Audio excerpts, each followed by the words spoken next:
Permata TV YouTube Indonesia dengan bangga mempersembahkan sebuah storytelling kekinian abad ini, diangkat dari karya besar Esa Mintarja yang sangat populer di masanya, berlatar belakang kisah tanah Jawa masa lampau dengan judul Kisah Arya Manggada.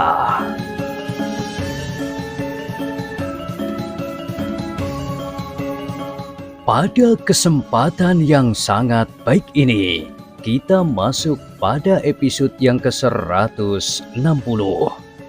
Selamat menikmati.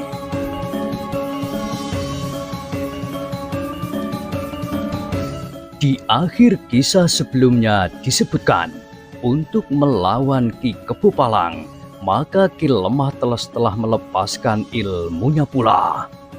Asap yang tipis tiba-tiba saja telah mengepul dari celah-celah jari tangan Ki Lemah Teles yang terjulur lurus menggapai ke arah kepala Ki Kebu Palang. Tangan Ki Lemah Teles memang tidak menyentuh kepala Ki Kebu Palang, tetapi asap yang tipis itu berhembus ke wajahnya. Tiba-tiba saja Ki Kebu Palang itu meloncat mengambil jarak. Matanya menjadi sangat panas. Ternyata asap yang tipis itu mengandung semacam racun yang menyakiti mata Ki Kebu Palang. Tetapi Ki Kebu Palang bukan orang kebanyakan. Ia pun segera menghembus asap tipis itu sehingga hanyut menebar di udara. Namun bukan berarti bahwa keduanya sudah tidak bertempur lagi. Keduanya masih saja berloncatan sambar menyambar. Bukan saja dengan kemampuan lewat wujud kewadakan, tetapi mereka telah saling membenturkan ilmu mereka yang tinggi.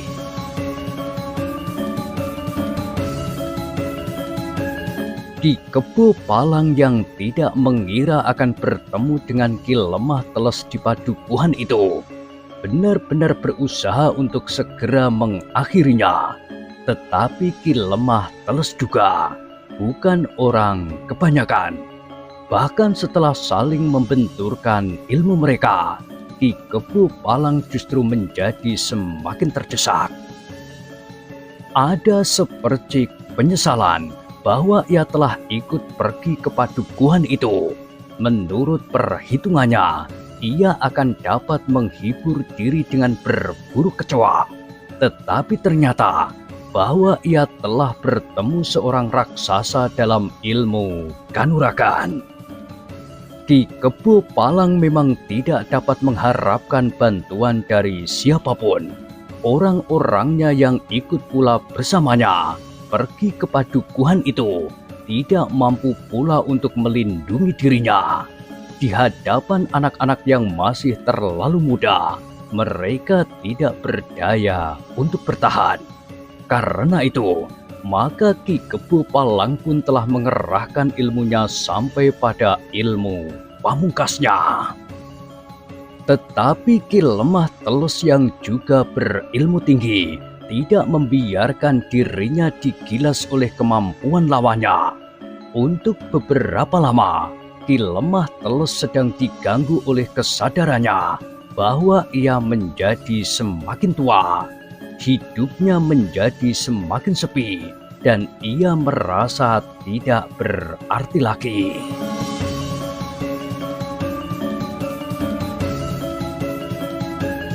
Tetapi di pertempuran itu, ia telah bertemu dengan seseorang yang telah pernah menyakiti hatinya.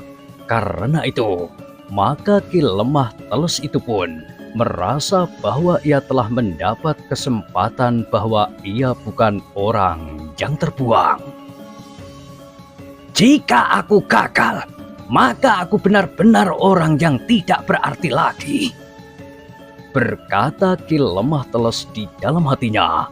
Karena itu, maka Ki Lemah Teles pun telah meningkatkan ilmunya sampai ke puncak pula.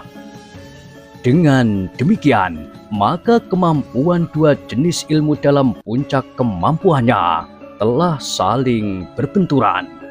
Ki Kebu Palang yang marah, kecewa dan menyesal itu harus membenturkan ilmunya melawan Ki Lemah Teles yang mendendam serta sedang berusaha untuk menegakkan kepercayaan diri bahwa pada umurnya yang semakin tua, ia masih tetap seorang yang berilmu tinggi dan yang masih mempunyai arti dalam lingkungan orang-orang yang berkemampuan tinggi. Ketika keduanya sampai pada batas kemampuan mereka, maka benturan ilmu yang dahsyat tidak dapat dihindarkan. Ketika Ki Kebu Palang meloncat menyerang dengan ayunan tangan yang memuat ilmu pamungkasnya, maka Ki Lemah Teles dengan cepat menanggapinya. Ayunan tangan Ki Kebu Palang yang mengarah ke kepala Ki Lemah Teles telah membentur kekuatan ilmu tertinggi lawannya. Ki Lemah Teles telah mengayunkan tangannya pula.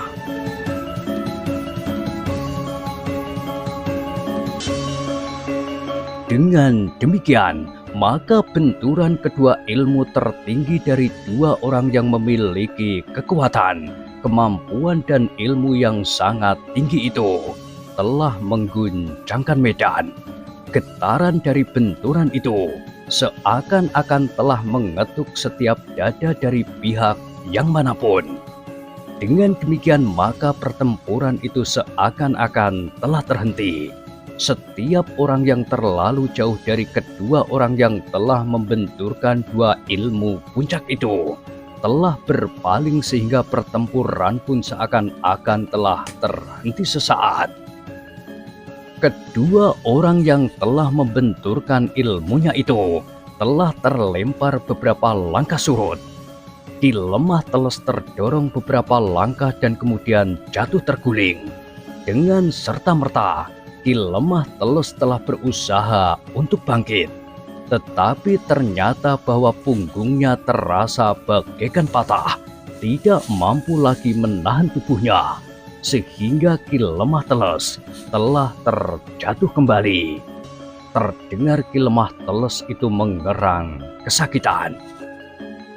Namun dalam pada itu, Ki Kebu Palang yang semula datang untuk sekedar melihat pertunjukan yang baginya dianggapnya sangat menarik, karena ia menduga bahwa orang-orang Panembahan Leptogati akan membantai sisa-sisa para pengikut Kiai Banyu Bening, ternyata mengalami nasib yang lebih buruk. Ketika ia harus membenturkan ilmunya melawan ilmu Ki Lemah Teles, ternyata bahwa tingkat ilmunya berada selapis di bawah ilmu Ki Lemah Teles. Karena itu, maka isi dada Ki Kebu Palang itu seakan-akan telah terbakar. Ki Joko Prono sempat melihat benturan kekuatan itu.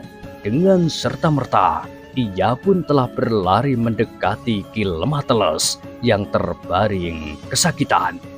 Namun Ki Lemah Teles itu masih sempat bertanya, "Bagaimana keadaan Kebu Edan itu?" "Ia dalam keadaan yang sangat parah, Ki Lemah Teles," jawab Ki Joko Prono. "Aku juga dalam keadaan parah. Tetapi siapakah menurut pendapatmu yang keadaannya lebih baik? Aku atau Kebu Palang?" "Kau masih berada dalam keadaan yang lebih baik." "Jangan mencoba menipu aku. Persoalan kita masih belum selesai. Kita masih akan berperang tanding." "Sudahlah, sekarang tenangkan hatimu. Cobalah mengatur pernapasanmu untuk mengatasi perasaan sakitmu.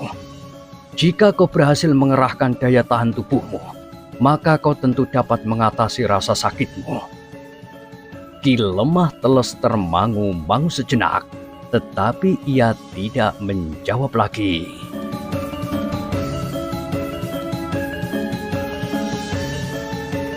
Keadaan Ki Kebu Palang memang lebih parah lagi.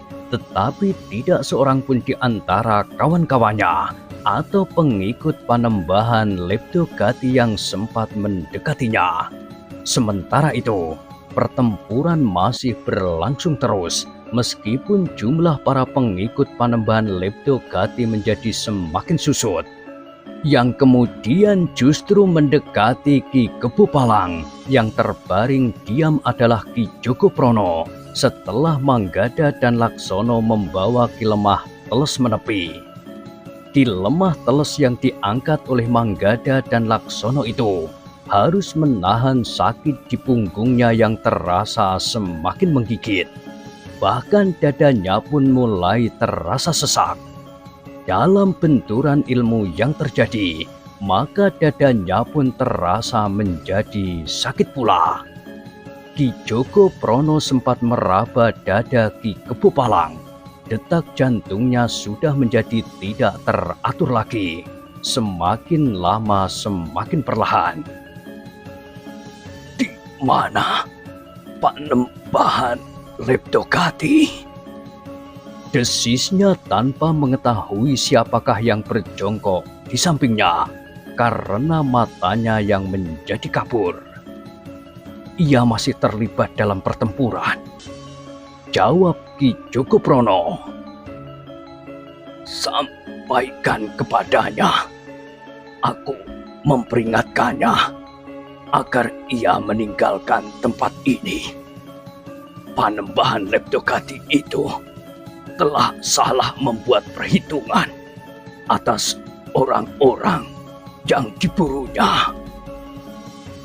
Baik, aku akan menyampaikannya jika aku berpeluang. Jawab Ki Jogoprono. Ternyata ia telah terjebak di sini. Desis Ki Kebu Palang yang menjadi semakin sendat. Bahkan kemudian terdiam.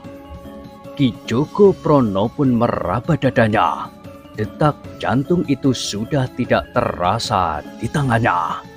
Dari sela-sela bibir Ki Kebu Palang itu nampak darah. Sementara matanya pun telah terpejam. Ki Kebu Palang terbunuh justru saat ia tidak bersiap untuk mati. Ia datang karena ia ingin ikut membabat ilalang. Namun yang terjadi adalah sebaliknya.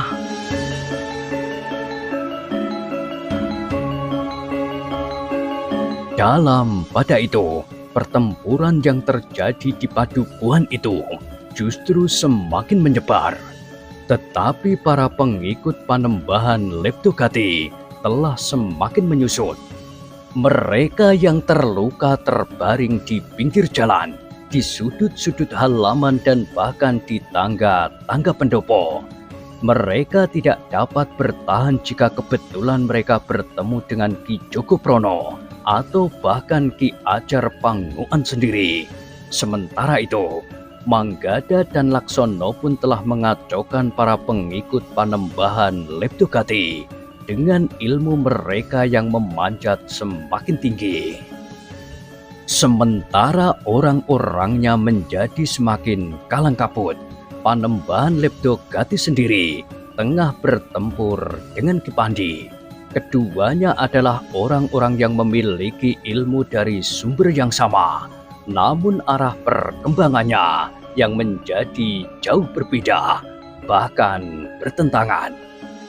Dengan demikian maka kedua-duanya seakan-akan tidak dapat menyembunyikan unsur-unsur gerak dasar mereka. Meskipun kadang-kadang masing-masing menjadi terkejut karena unsur-unsur gerak baru yang tumbuh di saat ilmu mereka berkembang.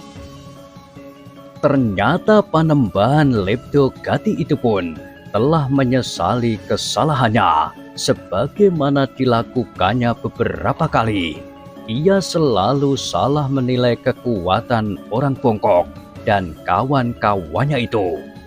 Meskipun kawan orang Bongkok saat ini berbeda dengan kawan-kawannya yang terdahulu, namun mereka masih juga orang-orang yang berilmu tinggi.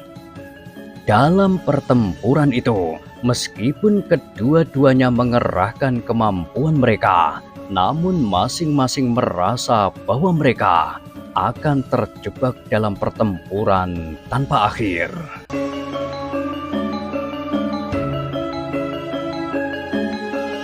Sementara itu, Panembahan Leptogati pun mengetahui bahwa ada beberapa orang berilmu tinggi yang akan dapat membantu orang bongkok yang telah menjebaknya dalam padukuhan kecil itu.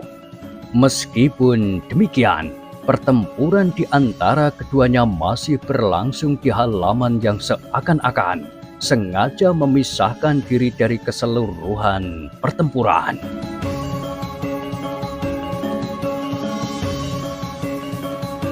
Pada itu, para pengikut Panembahan Leptogati yang menebar harus menghadapi perlawanan yang keras dari para pengikut Kiwarono.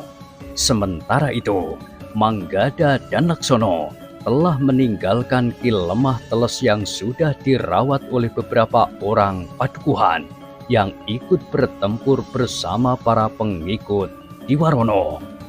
Bahkan Ki Bekel sendiri telah menunggui Ki Lemah Teles, sedangkan Ki Jogoprono telah berada di pertempuran pula. Tanpa Manggada, Laksono dan Ki Jogoprono serta Ki Ajar Panguan, maka para pengikut Kiwarono tentu akan segera mengalami kesulitan. Kiwarono yang telah berhasil memancing Panembahan Leptogati dan meninggalkannya setelah berhadapan dengan Ki Pandi, bersama-sama dengan Ki Bekel dan beberapa yang lain berusaha untuk membawa Ki Lemah Teles ke rumah Ki Bekel itu. Ki Lemah Teles sendiri masih tetap dicekam oleh perasaan sakit, apalagi ketika tubuhnya diangkat oleh beberapa orang. Tetapi ia sadar bahwa keadaan itu adalah keadaan yang terbaik bagi dirinya. Kiwarono dan Ki Bekel bersama beberapa orang berusaha menembus pertempuran yang kadang-kadang terjadi di tengah jalan, di simpang 4, atau di tikungan-tikungan.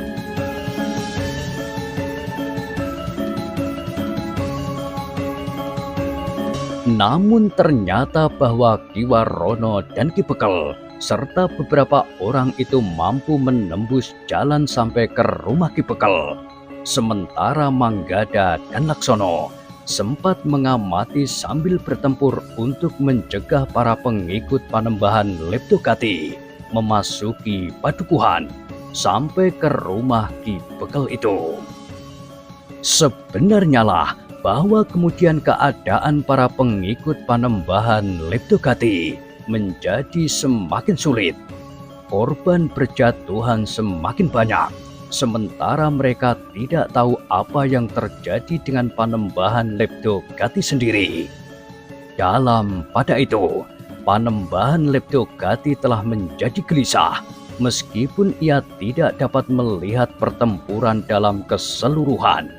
Namun Panggraito Panembahan Leptogati yang tajam itu dapat melihat bahwa keadaan para pengikutnya menjadi sulit oleh kenyataan yang mereka hadapi di padukuhan itu.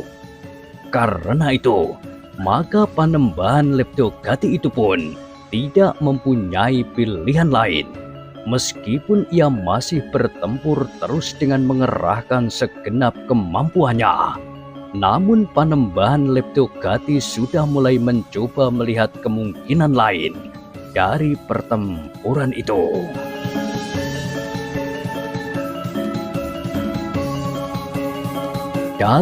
Pada itu, maka Ki Pandi pun ternyata tidak dapat dengan cepat mengakhiri pertempuran sebagaimana Panembahan Leptogati.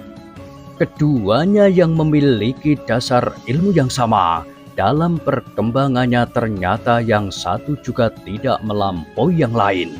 Namun baik para pengikut Panembahan Leptogati maupun para pengikut Kiwarono atau penghuni padukuhan itu menjadi berdebar-debar dan bahkan ngeri ketika mereka melihat akibat dari benturan ilmu kedua orang itu. karena mereka semula tidak melihat langsung pertempuran antara orang bongkok melawan Panembahan Leptogati itu. Maka mereka agak terkejut ketika tiba-tiba saja mereka melihat angin pusaran yang memutar seisi sebuah kebun di padukuhan itu. Namun tiba-tiba saja angin pusaran itu pun pecah diguncang oleh ledakan petir yang menggelegar.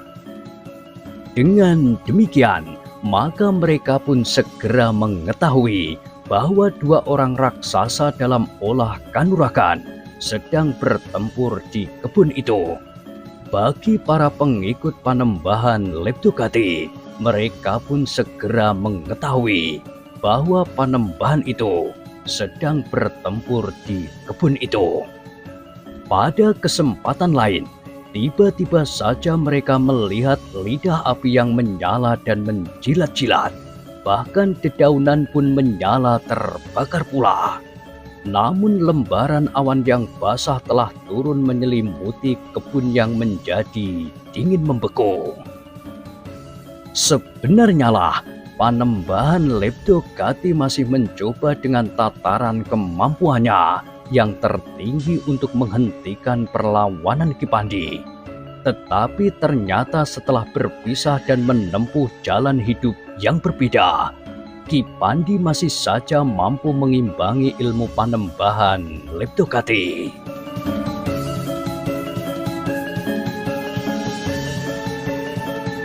Akhirnya Panembahan Leptogati pun telah menghentakkan sejenis ilmunya yang sangat berbahaya.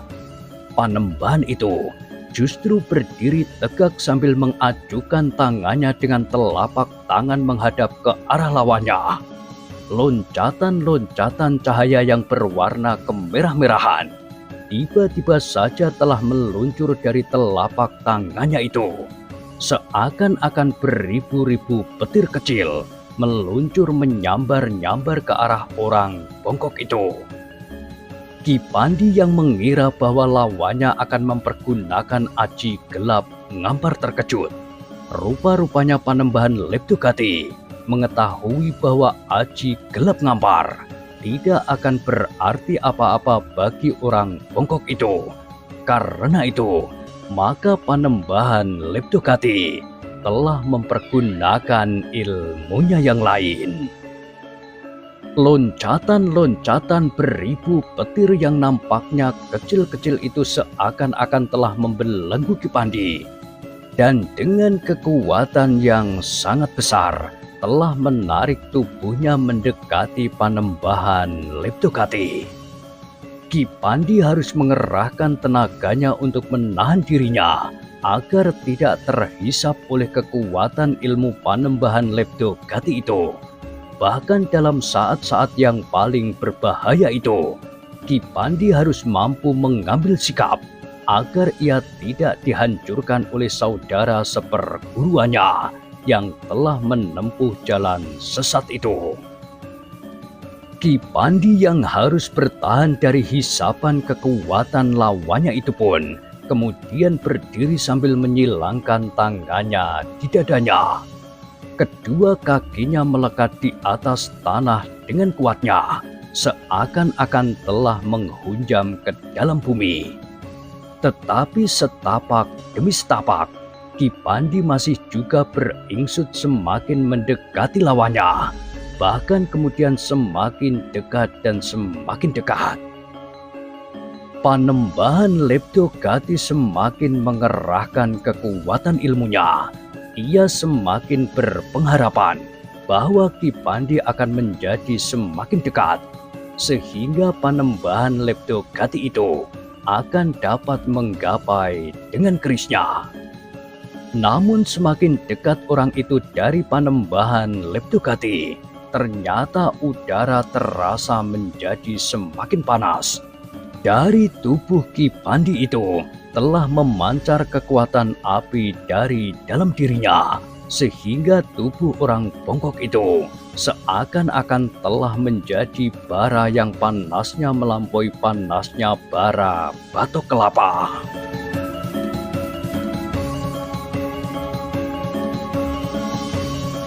Panembahan Leptogati menjadi berdebar-debar. Demikian orang bongkok itu beringsut semakin dekat.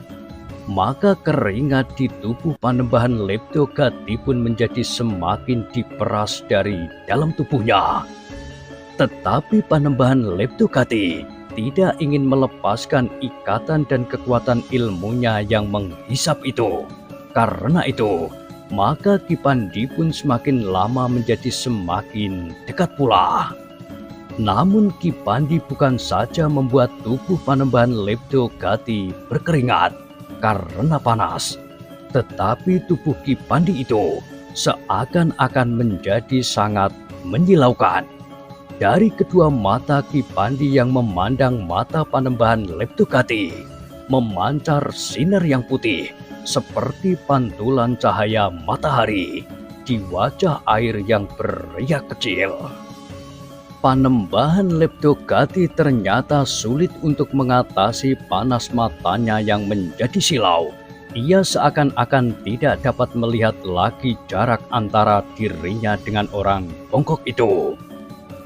Dengan demikian maka ilmunya itu pun tidak mampu mengakhiri pertempuran. Meskipun orang bongkok itu tidak mudah untuk mengalahkannya, namun Panembahan Leptogati sendiri juga merasa sangat sulit untuk mengalahkan orang bongkok itu. Karena itu, akhirnya Panembahan Leptogati benar-benar sudah mengambil keputusan yang sangat pasti.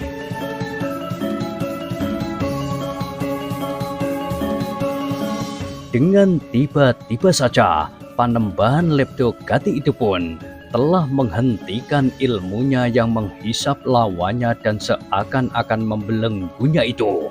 Demikian tiba-tiba, sehingga justru Ki Pandi terkejut karenanya. Demikian Ki Pandi menyadari kedudukannya, maka ia melihat Panembahan Leptogati itu bagaikan terbang meloncati dinding kebun yang telah menjadi berserakan itu. Ranting-ranting kayu dan dahan-dahan pepohonan berpatahan, bahkan dedaunan menjadi hangus terbakar. Dengan serta-merta, Ki Pandi pun telah berusaha memburunya. Ia masih mendengar suara Panembahan itu, bagaikan teriakan elang yang berterbangan di langit. Namun Ki Pandi terkejut ketika dua ekor elang telah menukik langsung menyambarnya. Hampir saja kuku-kuku elang yang tajam itu menggores wajahnya. Ki Pandi harus menyelesaikan kedua ekor elang itu lebih dahulu. Namun yang sekejap itu telah dimanfaatkan Panembahan Leptogati dengan sebaik-baiknya. Ternyata burung-burung di langit tidak hanya sepasang. Teriakan Panembahan Leptogati telah memberikan aba-aba khusus kepada beberapa ekor elang yang berterbangan. Burung-burung itu pun telah berteriak-teriak pula dengan riuhnya. Seperti Panembahan Leptogati, maka elang-elang itu telah memberikan isyarat agar para pengikut Panembahan Leptogati mengundurkan diri. Ki Pandi hanya dapat menggeram marah. Ia telah kehilangan buruannya. Panembahan Leptogati memiliki kecepatan bergerak yang sangat mengagumkan.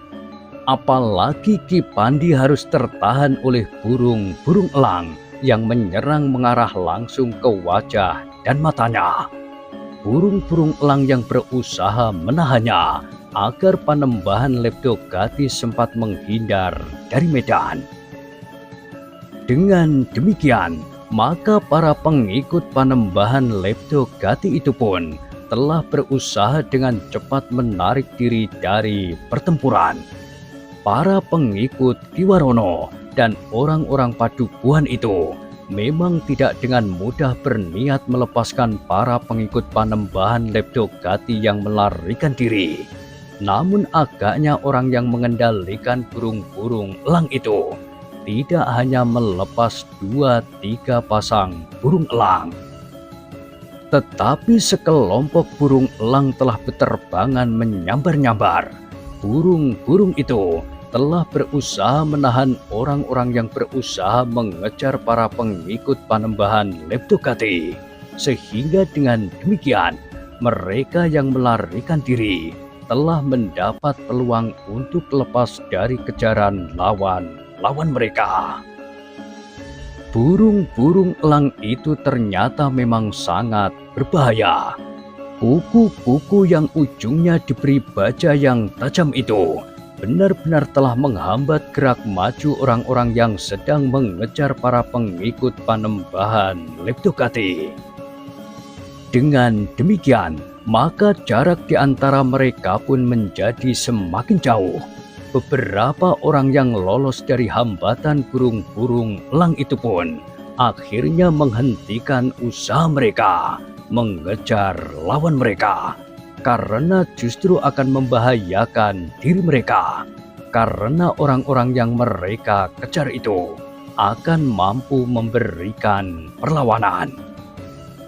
Namun dalam pada itu, Ki Warono telah menemui Ki Ajar Panguan setelah ia menyadari bahwa Panembahan Leptokati dan para pengikutnya telah melepaskan diri. Ki Pandi yang sudah lebih dahulu menemui Ki Ajar Panguan nampak menyesali kegagalannya.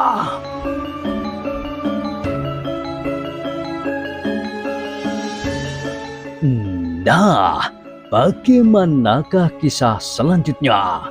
Silakan ikuti terus kisah Arya Manggada pada kesempatan berikutnya. Sampai jumpa.